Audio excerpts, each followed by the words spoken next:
Welcome to the stream. We are talking about the number one thing you need to know before investing and doing business in rural South Africa.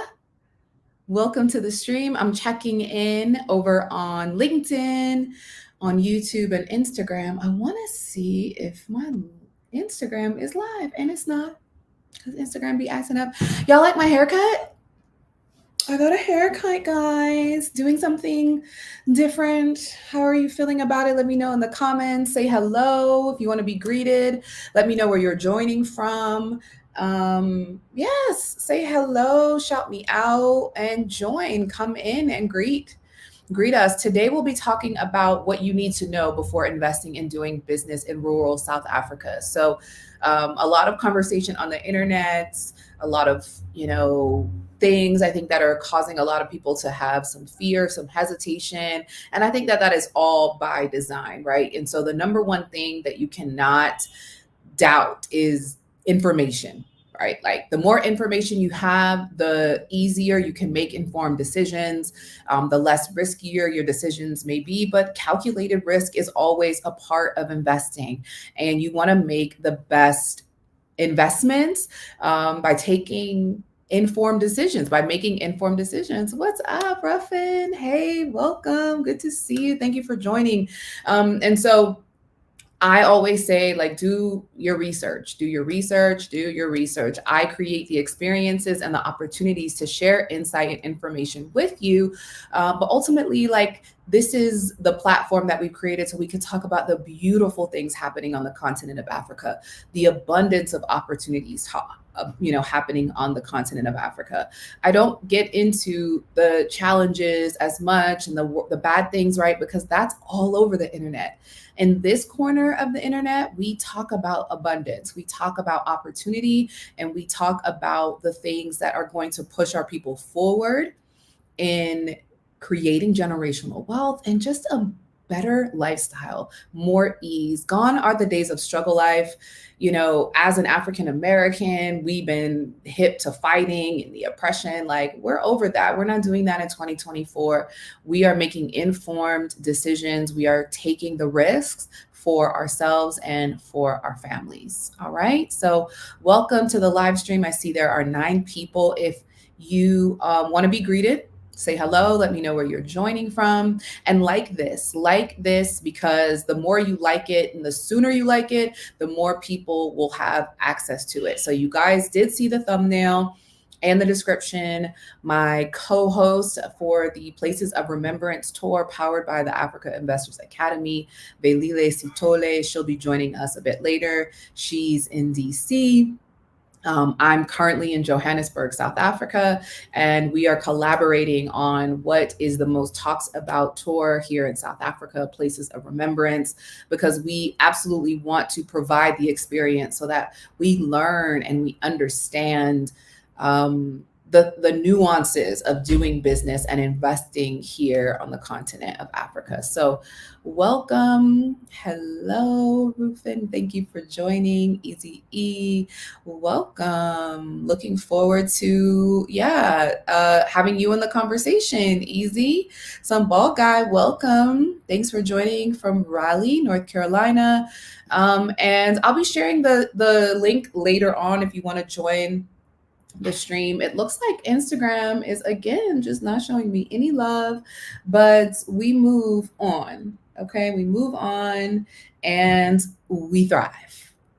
We flourish. All right, so welcome everyone. Support the stream if you'd like. Just press likes. More people will find out about it when you do that and get access to this valuable information. So I'm going to go ahead and head on over to the website so that you can see Places of Remembrance tour. For those that are not familiar, which you all should be because I'm blasting it out there. I want to share it with you. Places of Remembrance tour taking place March 18th through the 24th, right? So right around the corner.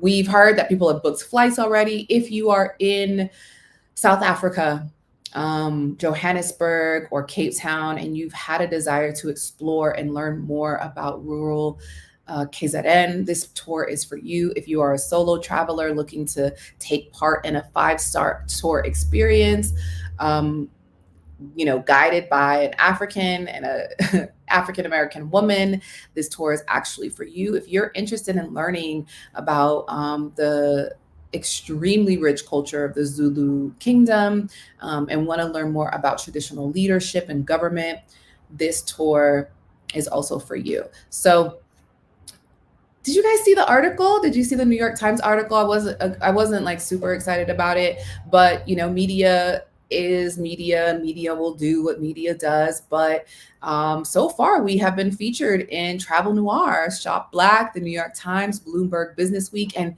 even a few more that I'm going to update. But we've been featured, guys, and we have been telling this story. And on this tour, we want you to reflect, connect, and invest, or at least get information to make an informed decision to invest, right? The adventure is going to be beautiful. The accommodations are going to be 5-star, and you're going to be getting some experiences and the secrets of South Africa's past, as well as where South Africa is heading. When people talk about the continent of Africa and they talk about South Africa, they love to focus on the current challenges. I look at them as opportunities, and I look at it as a ascending economy, ascending country, right? Versus what we're seeing happen in the US, on a declining state, right? And so investing in developing countries is and has always been a good idea, which is why American companies are here, American banks are here and investing, but they're sharing with you the worst of the worst case scenario, right? To, I think, create a level of fear. And that's not what we're doing, right? We're getting informed, we're getting aware, and we're creating the opportunities for you to be able to do that. So just go ahead, check out the website. I'll place a link in the chat so you can look through the website. Let me know if you have questions on this call. We're going to be talking through the reasons why we put this tour together, some of the things that we're offering in this tour that no one else is offering, and why you need to join us next month in March, traveling from Johannesburg all the way to Durban, South Africa, and back. 5-star, 4-star experiences, summit investment information, and introductions to investment advisors and adequate qualified experts that can support you along your journey. If you want to head to the bottom, there are some testimonials from folks that have toured with me before. And you can get from their mouth what they experienced in traveling with me. Here are the costs. If you are traveling by yourself and you want a single room, this includes everything that's listed here, including your excursions, your tours, ground transportation, most meals, and then the private room for yourself. And if you're sharing and want to be connected with someone, you will get essentially the same thing, except you'll be sharing a room with someone, which you'll likely make a lifetime friend from there. So you have an option of paying in full or paying in installments, but I want to tell you the second installment is literally going to be a week from your first payment, just to make sure that the full balance is paid, so that we can reserve your room and your spot for ground transportation. So these are your hosts, me, and Velile Sitole. She'll be joining us a little bit later, but please let me know your questions about the tour in the comments. We'll make sure to address them. And if you can't make this tour, get on our mailing list, put your name and email in this form, and we'll make sure that you stay abreast to the tours that we have upcoming. All right. Lovely. Thank you for joining. Let's get back into the chat. Wonderful. We'll get to your questions in a minute. Zero. Hello. Thank you for joining all the way from Chicago. Is it still cold in Chicago? Bernie, welcome, Bernie from Orlando, Florida. Thank you so much. I really appreciate it. Support this stream, like it, share it with someone who finds value in it, and subscribe if you're not subscribed. Subscribe, guys. I think it's like over 75% of you guys that are watching the content are not subscribed. However, I know everyone in the comments are because this is a subscription only chat. So subscribe, subscribe. Hello, welcome, Njani. Njani. Okay, welcome. All right, so let me see. There were some questions. If I were to recommend a degree to pursue with the intention of gaining an international skill set, what would that be? Well, I thanks for asking that question, Sambal guy. Look, the reality is traditional, conventional education is outdated, right? It's outdated. It is not going to give you the skill set of understanding geopolitics, macroeconomics, and international business the way that you would want it to be. My recommendation is that you essentially pursue a degree outside of the US. You pursue a degree at a university that is located in an economy that you admire, right? So some of the best universities, research institutions in the world are here in South Africa. But there are also some great institutions in China, some great institutions in Russia, some great institutions in Brazil or Cuba, right? But American education system really won't tell you that, right? Because their goal is to kind of keep you in their system of choice. So my recommendation to learning international business is to get international. Get international, go to a university that is providing a global perspective, a macroeconomic perspective of doing business globally. And unfortunately, I just don't think that that is available. Choosing a traditional university option in the US. You can also do YouTube University, right? There's a ton of information online that will give you access to global understanding. But of course, you're going to have to consume a lot of content to get those nuances. So I hope that was helpful. I would recommend pursuing education abroad. And that way, you're actually getting to study and experience life with people from all over the world. You're getting a full, diverse experience that is going to be reflective of the business landscape that you want to pursue. Otherwise, that's not really going to be the case in the US. Hope that's helpful. Hey, Jay, welcome. Sponiso. Did I say it right? Sponiso. What part of KZN will we be touring? Great question. Well, we're going to be touring Solomon Linda, which is formerly known as Pomeroy. We're going to be, I'm going to tell you right now because I have all of the locations here in the agenda. We are going to Gullah Ferry. We're also going to be going to Msinga, Rourke's Drift, as well as Isandwana, and more places. We'll be hanging out in Durban. We're going to be on the the south coast of Durban. We're going to really be all over, but we're going to some of the battlefields to really share the history. And why are we doing this? Well, we're doing this because as a foreign investor, typically when you're not coming with 8-10 figures in capital, you need to be able to connect. And even those that don't, right? Because those that come with 8-10 figures of capital, those are also without understanding and investing in understanding cultural nuances, you can essentially be perceived as a colonizer, right? So the idea is that you recognize and understand and learn the culture and the history so that you understand why the people are the way they are, why they operate the way they operate, and why and how you can be the most successful as a foreigner doing business from a different perspective. When you know the history of a people and a place, you can essentially approach your investment and your business strategy with more information. Some of the challenges that people experience when doing business, I notice, is they just they try to understand things as Americans, right? They try to do things based on what the law looks like in America, or history has looked like in America, or business practices are done in America. It's not feasible and it's not sustainable to operate that way. You cannot go into another country assuming that business is done the same way. And your best bet is by understanding the people, the culture, the history, to have empathy, to have understanding, to have compassion, as well as a purview of what is going to be successful and what isn't.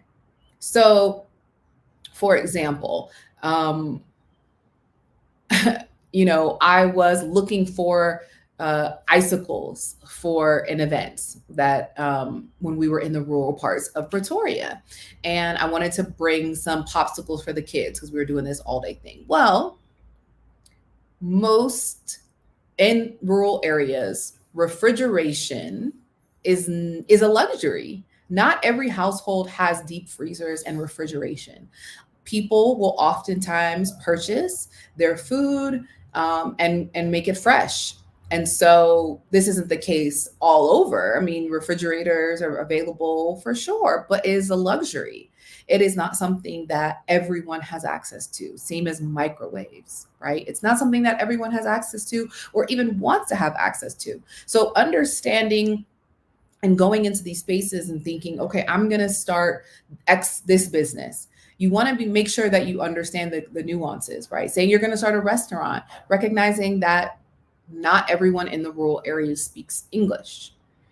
Why is that? Well, sovereignty is a really big and important part of the Zulu kingdom. And so speaking Zulu is a priority. Understanding that deep Zulu and speaking it, writing it, reading it is a priority, oftentimes over understanding the foreign dialect. And so Velile will be able to share a bit more of this and why, but these are the reasons why we founded Places of Remembrance, and we'll be exploring rural areas because that is really where the promise is in these rural areas, as well as the social impact, right? Being able to provide a service and being able to serve and create opportunities for other people is how we as a people will not only sustain ourselves, but thrive in the long run. All right. So, yes. Welcome, welcome. Let me know if there are any other questions.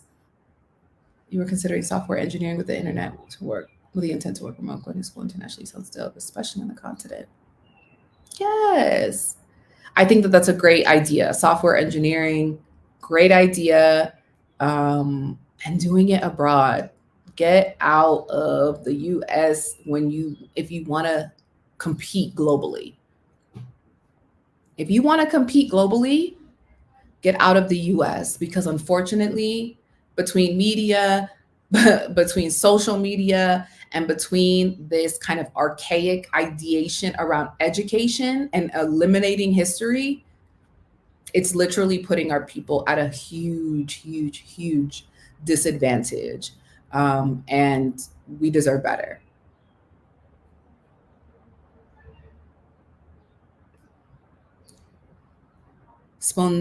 Sponiso says, I wish more people take these real and authentic tours in South Africa. The people are so welcoming and are willing to teach visitors a lot of unique gems in the rurals. Absolutely.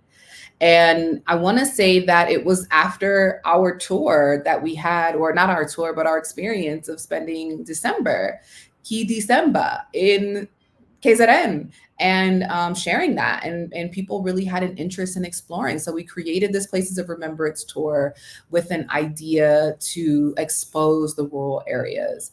South Africans are some of the friendliest people. Overall, Africans, we are just a genuine, loving, compassionate people.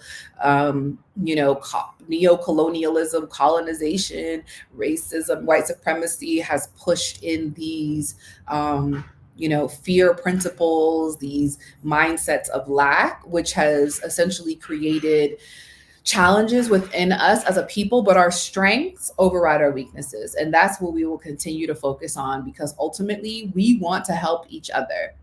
We love each other. We just have to remember why we love each other and get in that energy so that we can thrive, and continue to grow as a people. All right, so I'm gonna check. I'm gonna do a check-in. Let's check in and see where Velile is. If she's joining. It takes a lot of effort, guys, for us to be doing these lives. We really appreciate you. And we want to hear from you. So ask me some questions. Let me know what questions you have. I'm going to go ahead and share the link here for you to book your tour with us. Book your tour today.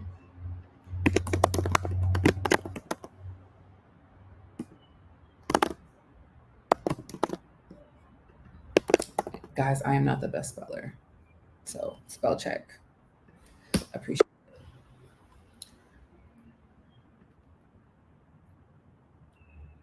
I want to say your name, Ruffin, because I see that you've changed it. Tell me how to pronounce it in the comments. I won't. But you're developing a culture first hospitality hotel offering collective ownership, exclusive membership, and soul enriching moments. Love it. Where in South Africa or Africa would be great for a concept like this? I mean, wherever you resonate with the people, right? Wherever you resonate with the people, it could be urban, it could be rural. It depends on what is important to you and what the ethos of your business wants to engage in, right? So we could talk more about this offline, but I really want to help and support you with this. Bakajika. Bakajika. I love it. What does it mean? What does it mean? I love it. So yeah, where in South Africa? I mean, anywhere and everywhere, because I think it's a great concept. Hospitality is tourism, the industry of tourism and hospitality. There's a huge boom, and Africa, all African countries are seeing higher tourism numbers than ever in the history of tourism of their country. And this is really because of social media. So you absolutely want to get in on this. We're talking more about this actually at the Africa Investors Academy Virtual Summit. So you'll get firsthand feedback from people that have established tourism companies and the boom and the increase in their business that they are seeing now, and have been seeing over the last couple of years. So thanks for asking. Yes, absolutely. Let's talk offline. So we are joined by our co-host, Velile. She's coming on. Welcome. Hi, everybody. Welcome, Velile. How's DC? I've been trying to find light here. It's so dark outside. Well, this is all you're gonna get. Where I could find light. It's so It's dark fun. and it's not cold, but it's very dark outside. So I'm just Okay. getting natural light. Yeah. Your sound is a bit scratchy. What kind of microphone are you using? Is it your phone? Yeah, I'm using my phone, but also I have a very bad network. Okay. It might cut. It's been coming back and going off, on and off. So I don't know what's happening right now. Mm. You hear that? So the Wi-Fi in South Africa is zooming. Meanwhile, the Wi-Fi in the capital of the US is struggling. Struggle life. But we won't patronize our sis. Okay. There's a bit of feedback. Do you want to try to exit and rejoin and see if we can get the Yeah, sound? let me see if I can start all over again and rejoin. It's a little bit distorted. Let me try it again. Okay. All right, sure. Okay, perfect. Okay. Welcome, Maggie. Let us know where you're joining from. Welcome. So while we get internet back in the US to get it together, what's going on? This 5G fiber internet in South Africa is thriving. It's thriving. But yeah, I've been hearing that more and more. Even when I have calls with people, I'm like, why is the internet struggle life? that side, right? I mean, we do have struggles, and not saying any place is perfect, but we need to get the internet together, guys. The cell phone service, all that. I'm hearing AT&T was shut down for like a whole day. So yeah, we'll get it together. We'll have Velile back on. Let me know what questions do you have about investing and doing business in rural South Africa.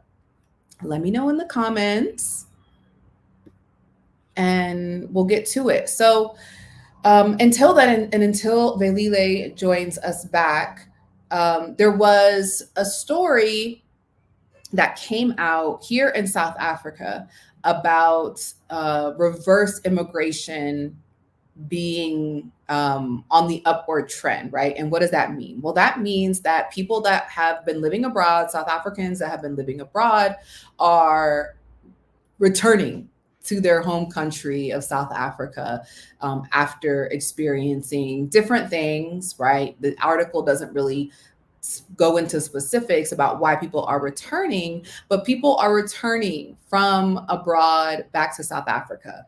And while the rest of the world is kind of on the decline, you're seeing you're seeing countries on the continent grow. You're seeing economies improve, even those that are, being sanctioned, even those that are going through political unrest and political changes, their economies are growing. And so South Africa is not separate in this data and in this trend, right? The increase of investment is growing. The opportunities are growing. Access to information and the ability to invest and do business is growing. And so this is just us really wanting to give you that information and the opportunity to do so. Okay, let's see. Hi, Velile, you're back. Hi. Okay, let me just this is a struggle shame. Okay, there we go. That's good. And the sound is perfect. The sound is perfect. Okay, Sound fine. is a lot better. I hope the light is also good. Because Yeah. last time, it was bad.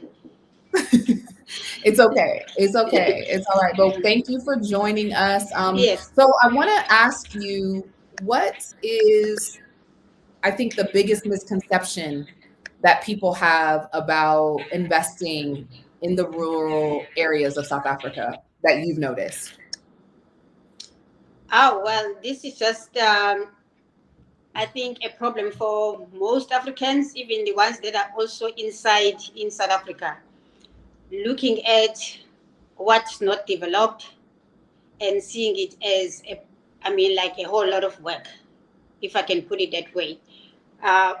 So you're getting a lot of people who are not business minded, just wanting things to happen, but without them contributing towards that development.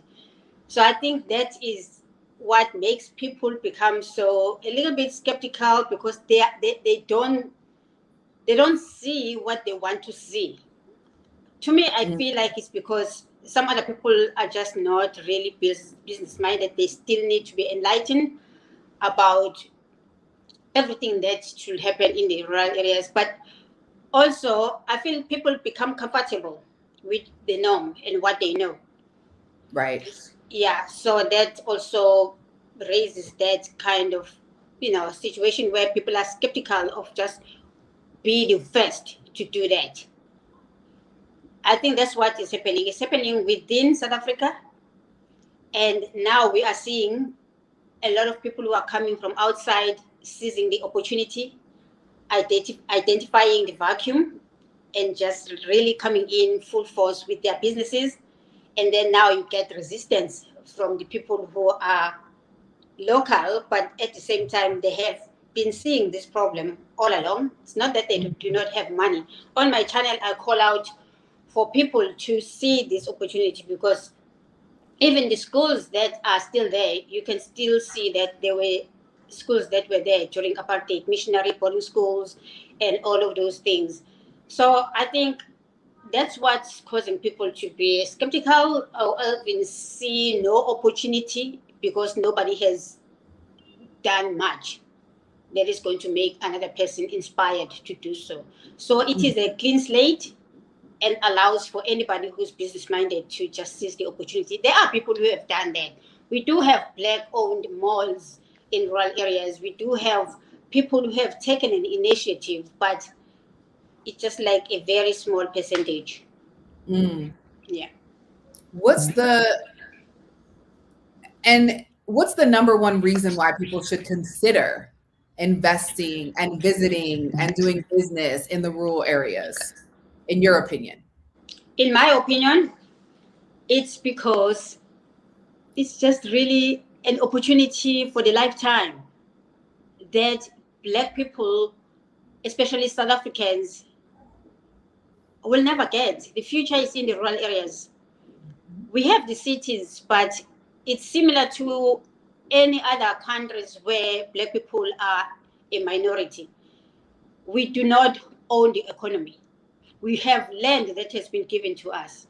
So many studies have been done about how people are utilizing land in the rural areas. And you find that people are basically going into building houses because, yes, there is a problem with the housing issue in South Africa. And most of the people, when they are leaving the city and going back to the rural areas, that's the first thing they want to do is just build a big mansion, build a big house, or living in a big compound with all these houses around. And it makes that person feel so good. So now we need to move from that to where we are now creating businesses. And that opportunity is just, I mean, like, it's just there. It's so great. And I'm sitting and I'm watching a lot of people who are coming outside of South Africa, seizing those opportunities.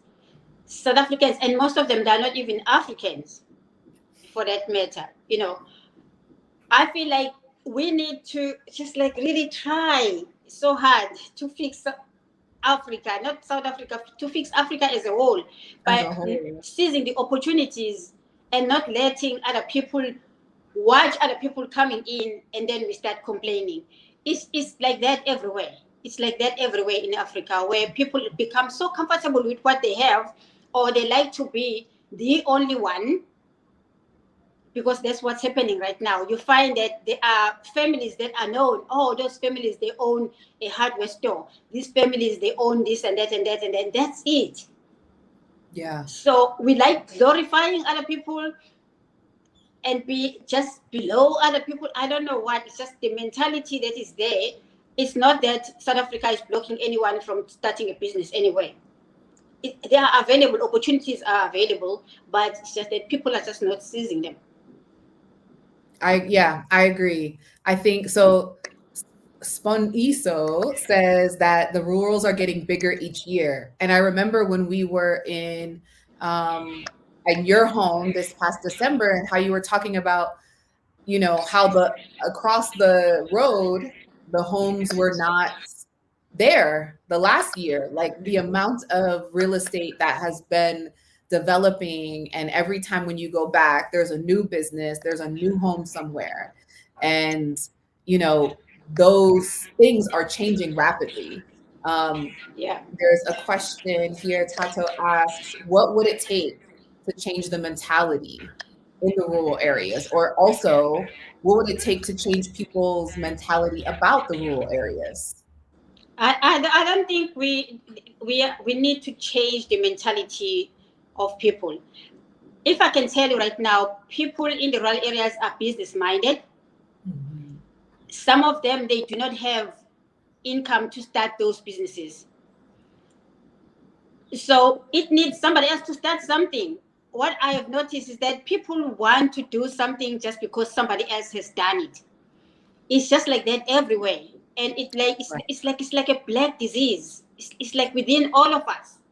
We just don't want to start anything until somebody else starts it. And then you say, oh, okay, fine. I think it's okay for me to also do the very same thing.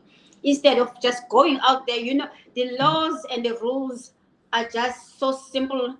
And our laws are very simple.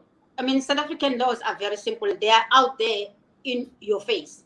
It's not that people do not know about it, but the kind of businesses that also people are creating. If I have already built a house in the rural areas, then I'm going to just rent it out to somebody else while I'm working in the city. That's the business to so many other people. But that is also happening because of limited resources and access to money, because people who are in the rural areas, they do not, I don't know, it's something that has been happening all the time, that people do not go to the bank to ask for money. They would rather save and then do something. So that has made so many people, don't start what they need to start, or don't do business that they need to do, because they feel like, I don't want to work for the bank, paying the bank later on. Also, the banks also are very not flexible, because if you do not have a title deed, and that house that you are staying in the rural areas does not have a title deed, we have something called the permit for occupation, but it's yours. It's your land. It's your house. But at the same time, it's not what the capitalist system is asking for. So when you're going to the bank, which is a capitalist institution, and you are trying to ask for a loan, it becomes a personal loan instead of being a property loan. Do you get it? Or a business loan. Right. So it becomes yeah, exactly. So it depends on you being in that job, or however you are earning money, and the money that comes into your bank and your bank statement. That's how they approve you, instead of approving you according to the assets or anything that you have, because your house is not recognized as the asset that the bank can hold against you. Right. It's not the same. Which works very well for us in the rural areas, because we do not want to be affiliated with that kind of capitalist system. Truly, we don't. But somehow South Africa needs to be able to make it easy. There are other banks that are in favor of this. Itala Bank also was developed because of that, and African Bank also was developed because of that. But who is developing all of these banks also? Sometimes it's not South Africans. It's people who are seeing that opportunity, and then they've started these kinds of things. Like, you'd be so surprised who own those banks. It's not South Africans.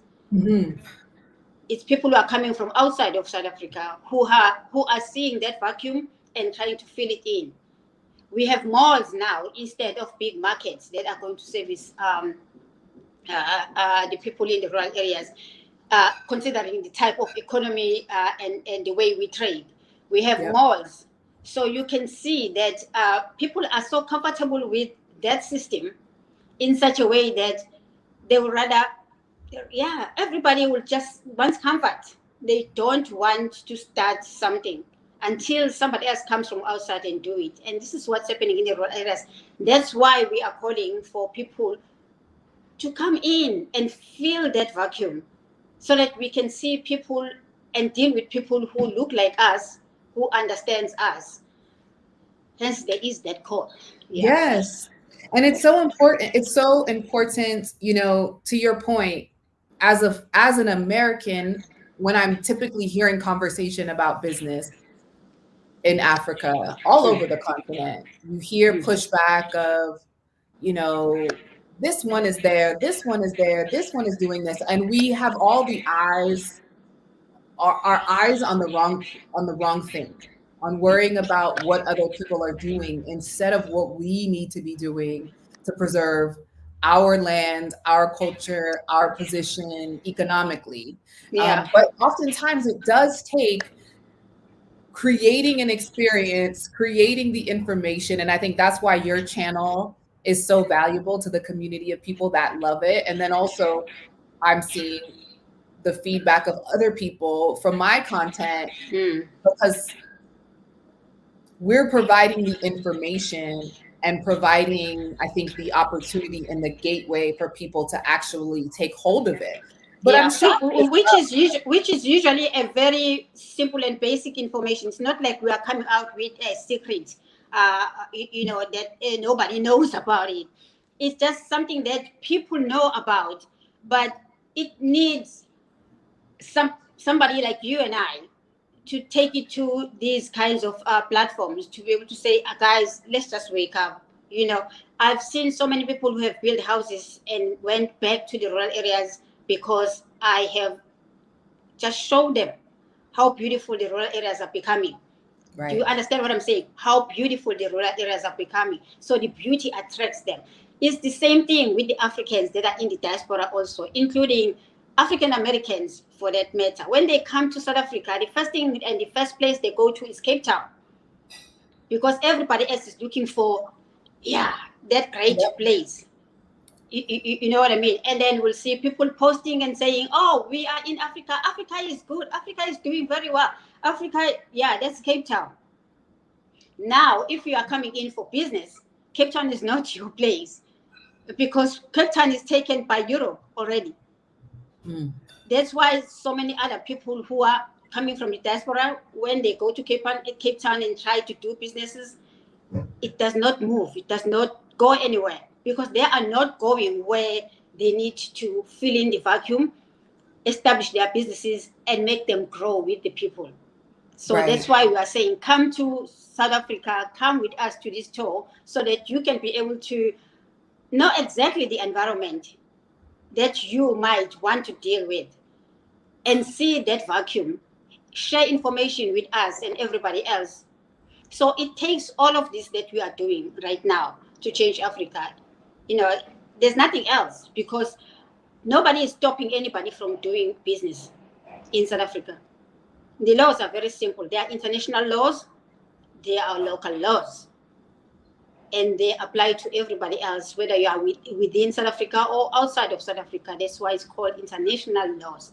So of how you want to come in and do business in South Africa. Like I am here in America, I have to follow the laws that America provides for me as an international person to be coming in here and doing business in here. It's just simple as that.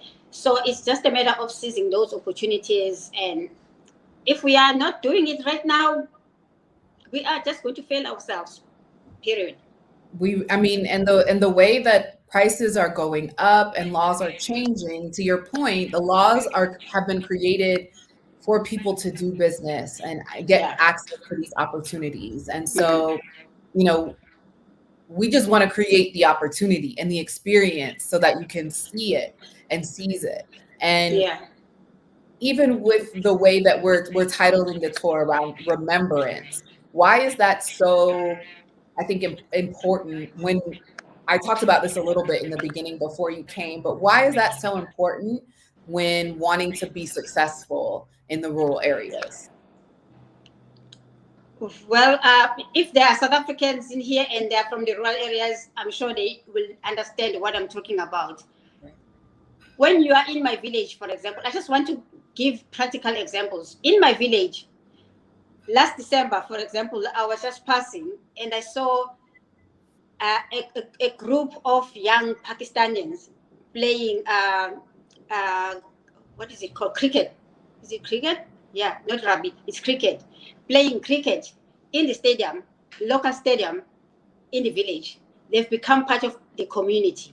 They've been accepted by the community, and they are doing business in our small village, servicing the people, selling groceries to the people, selling hardware to the people, selling everything that they have seen is needed in our areas so that we can grow. People are building a lot of houses. The opportunity for people to build hardwares and sell hardware to people who are building is so great. They've seized that opportunity. And then after that, they have decided to just become part of the residents, and they play cricket in the stadiums, and they become part of us. They make their money every single day. Sometimes we don't think they care about us, but they have learned how to establish their businesses in a foreign country by ensuring that they get to know the people, mingle with the people, understand the people. Some of them don't even speak Zulu. You don't need to speak the language. sometimes, because South Africa is predominantly English. We were colonized by the English, so we speak English even in the rural areas.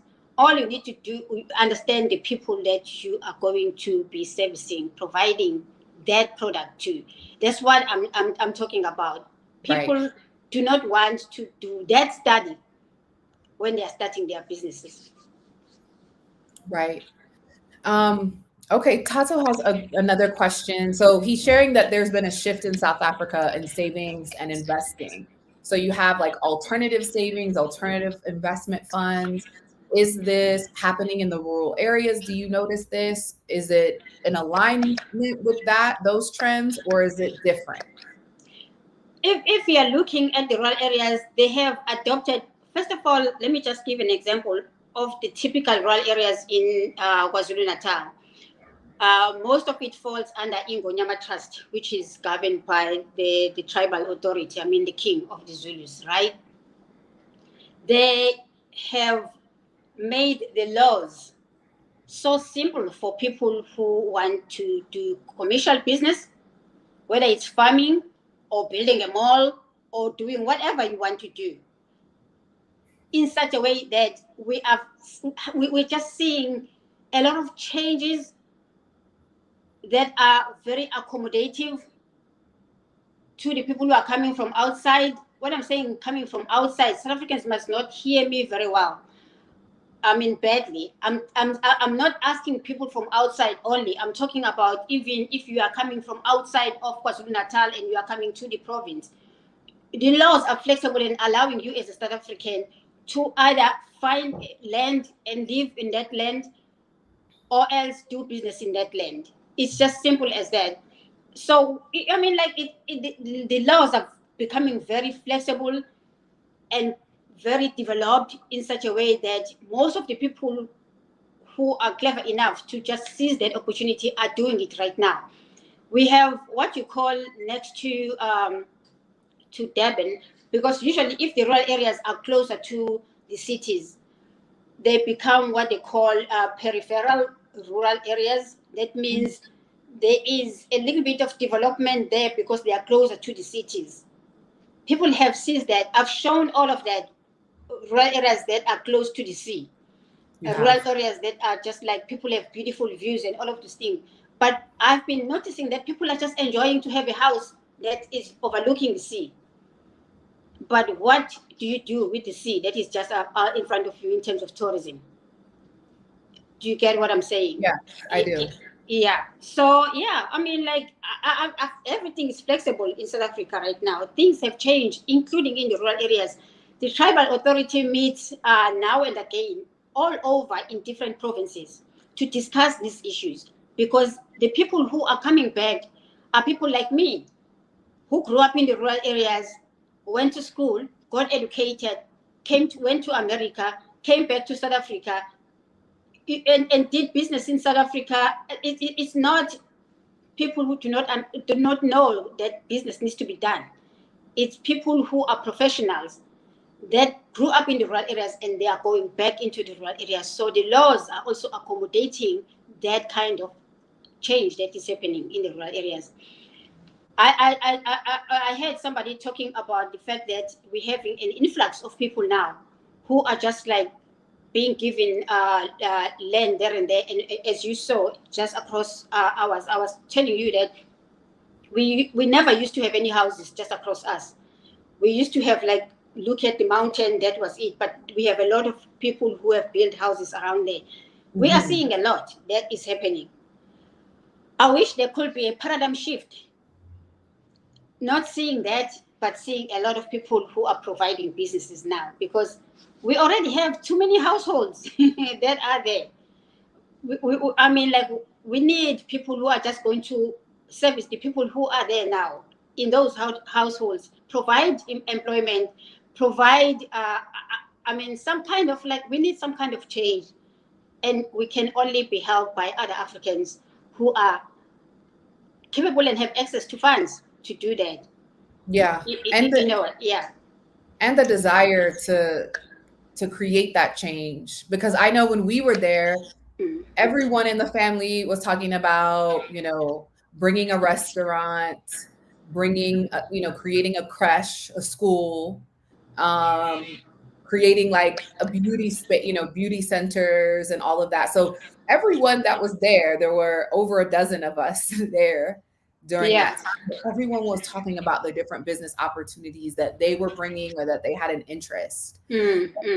bringing. And And so and there, you have seen what most of the people have done, but those yeah, are the people and families. Like I've taken you to places where almost three beautiful areas around in my village are owned by just one family.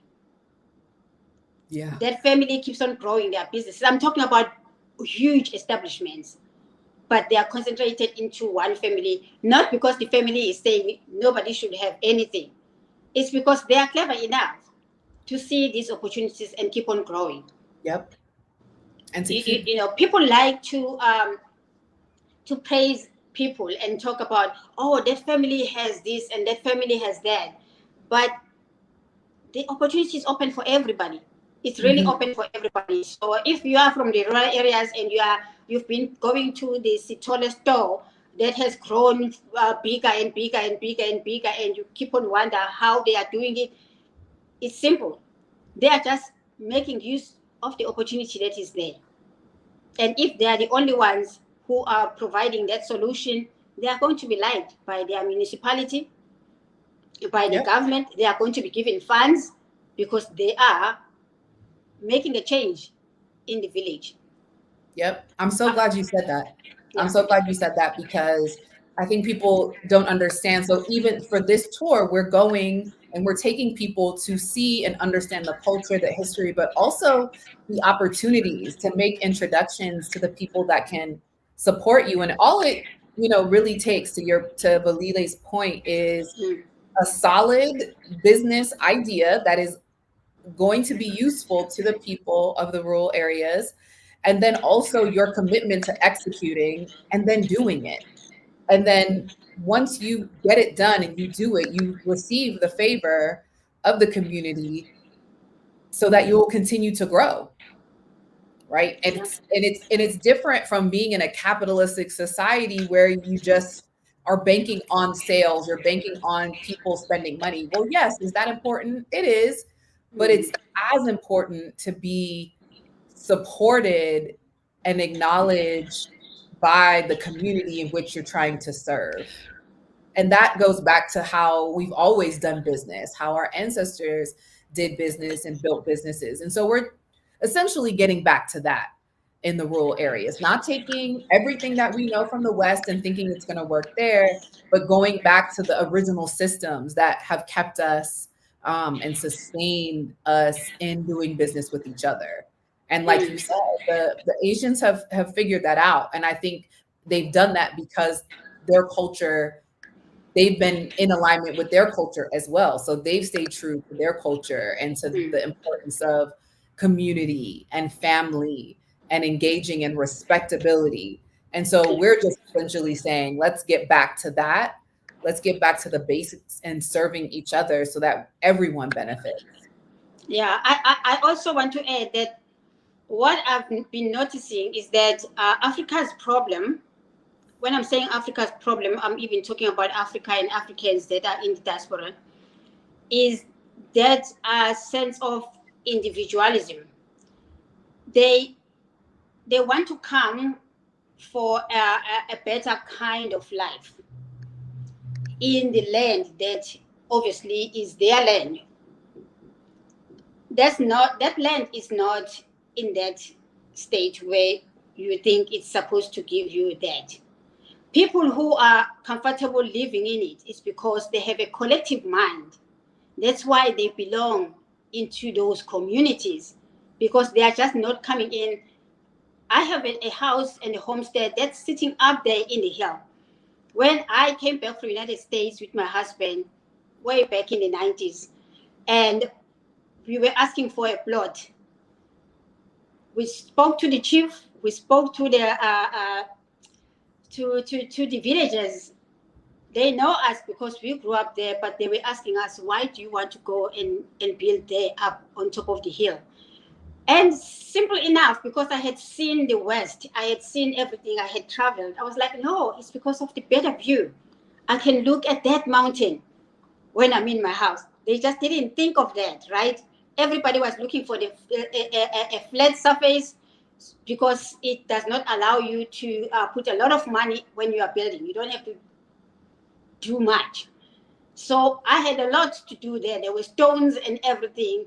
So I'm that kind of a person who likes to do something that the ordinary person does not. That's why I want to talk to people about things like that. I'm just giving you me and my thoughts of what we can do to transform Africa, not to come for comfort.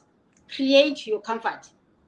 Create your comfort. Create your comfort. That's what most of the people who are coming from the diaspora are failing to do when they come to, even if you are a professional in any field, you still need to come and you imagine coming from United States.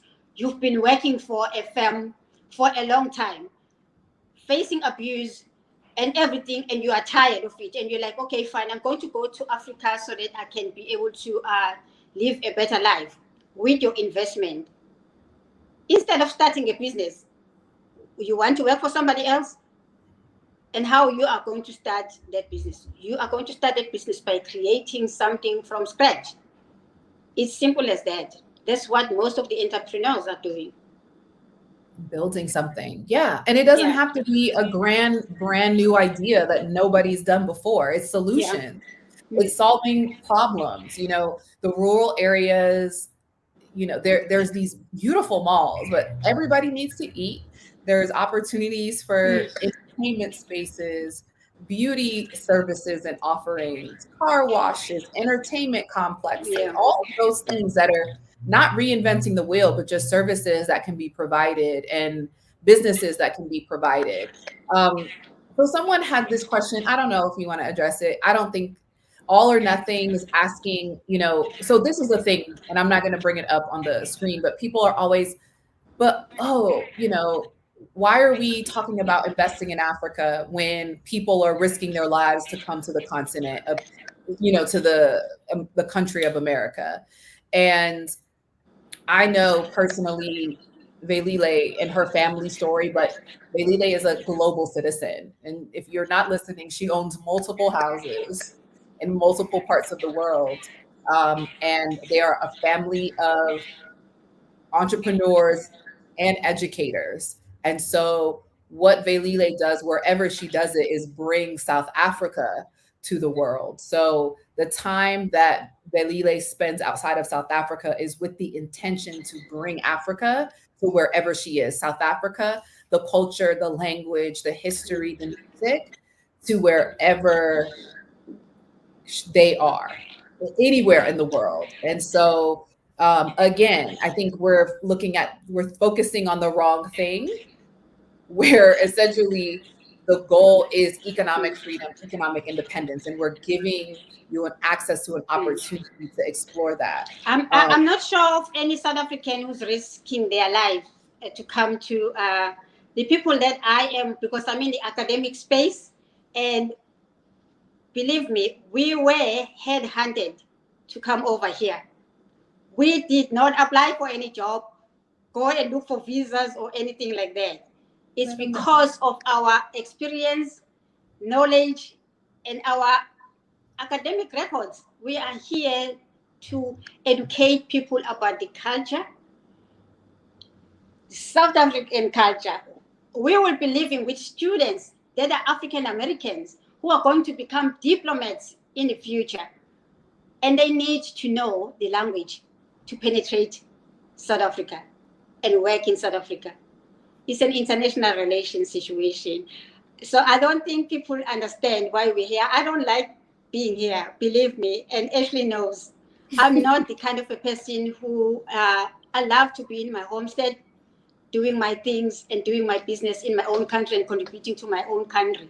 And this is still the way I'm contributing to my own country. So I've never asked for America to house me here.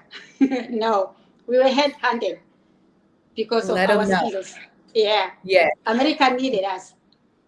Yes, absolutely. So Especially professional African Americans who are in the same mindset that we are. So that's the reason. So we are not those kind of people who are just coming here to do au pair or anything like that. no, No. that's right. Yeah. Exactly.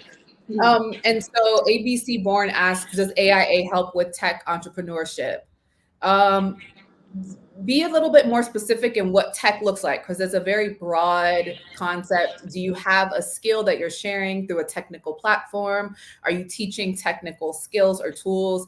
Africa Investors Academy is a community of entrepreneurs and investors, and we're teaching people how to build businesses location independently. So building a business that can take you anywhere and everywhere, including the continent of Africa, with the intention of building a business for the growth of Africa. So thank you for the super chat, ABC Born. I hope that is helpful. You can head to the link in the description to get a bit more insight on the Academy, and at least sign up for our email list so that you can get updates when we announce different specials and things. All or Nothing says, thank you for that insight. Makes sense. Yes, we're gonna give you the real and the receipts. So I appreciate that.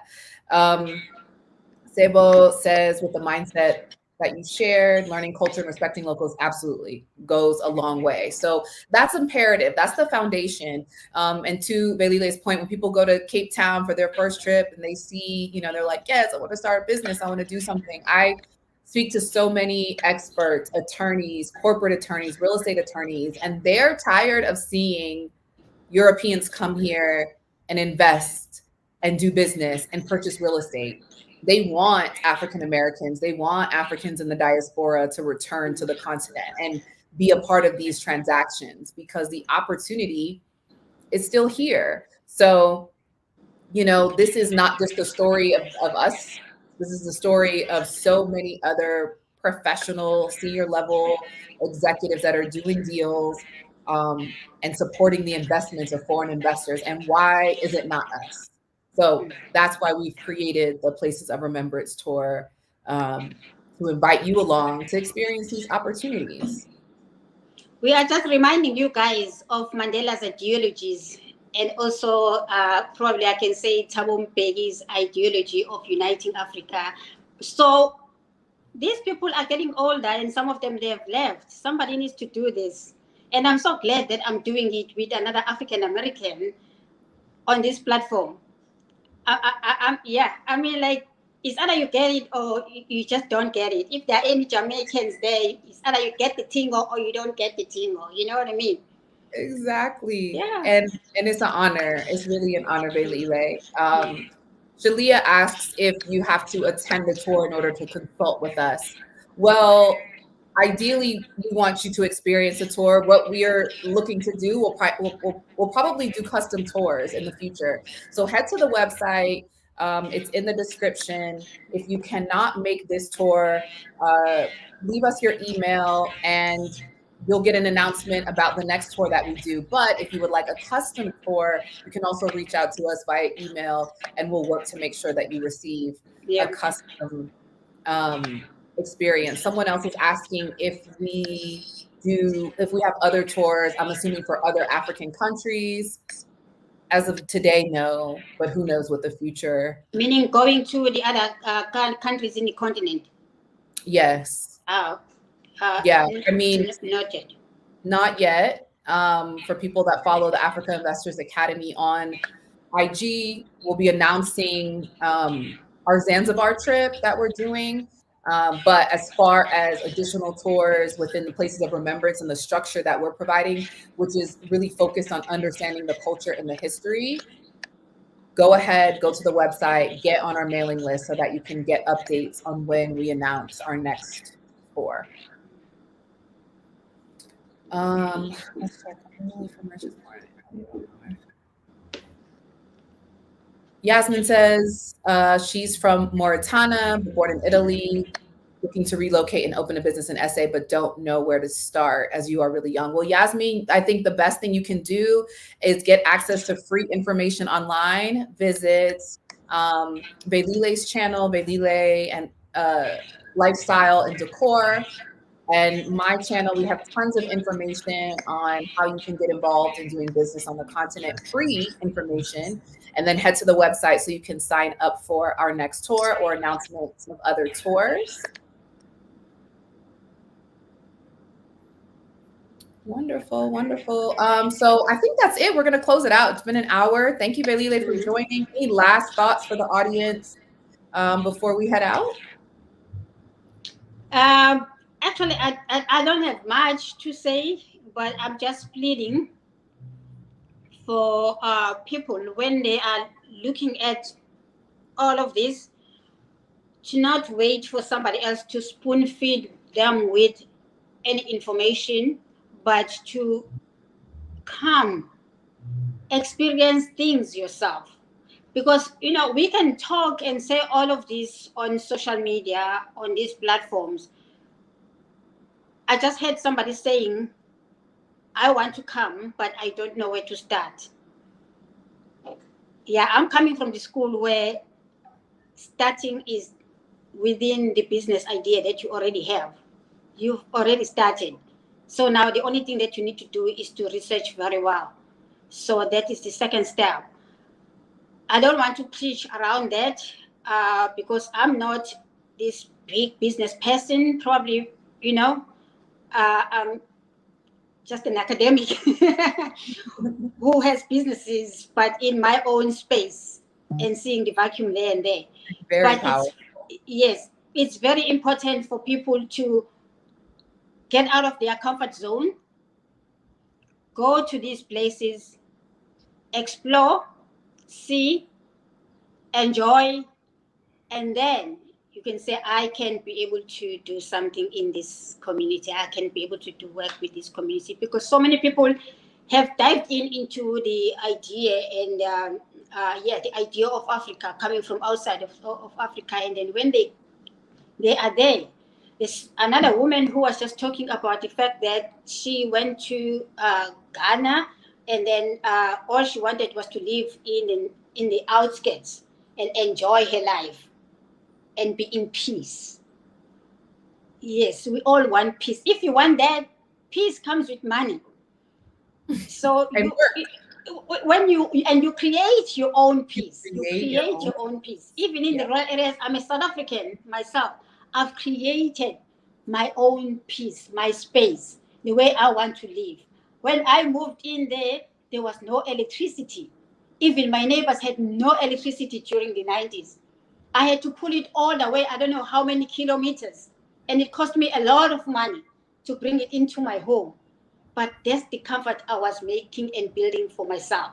So you have to be in that mindset if you are going to come to any country, for that matter. It doesn't have to be South Africa, but if you are going to establish business anywhere in any country where you didn't grow up, you have to go to that country and study the country. Give yourself time to just study the country, understand the environment. I'm not talking about knowing the language, because we, even South Africans, don't trade in just only their vernacular languages anymore.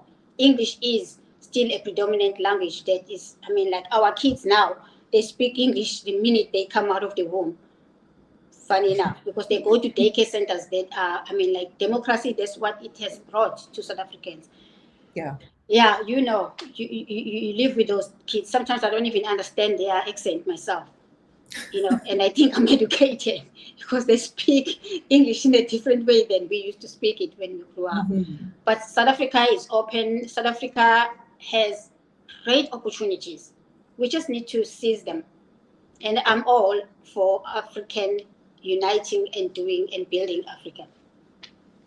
Very well said. Well said. We are who we are waiting for. So we must take action, turning our vision into action. We have desires, we have ideas. They're nothing without execution.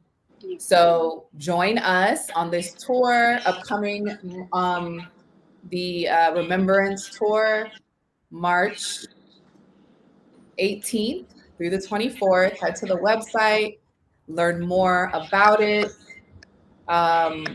If you can't join us, go ahead and submit your email so that you can get on the mailing list for upcoming dates, or essentially get a custom tour just for yourself. Thank you for everyone for joining. Thank you for our super stickers and super chats. It is greatly appreciated. Velile, thank you for joining us. Have an Thank you. amazing rest of your day in DC. If you are joining on the replay, be sure to like it, subscribe to this channel, and share it with someone who would find value in it. Until Yeah, the next I'm, video. I'm, I'm going back to sleep.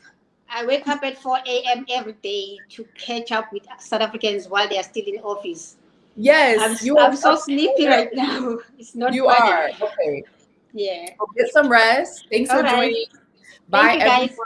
Until the next video, I'll see you soon. Sure. Thanks. Bye.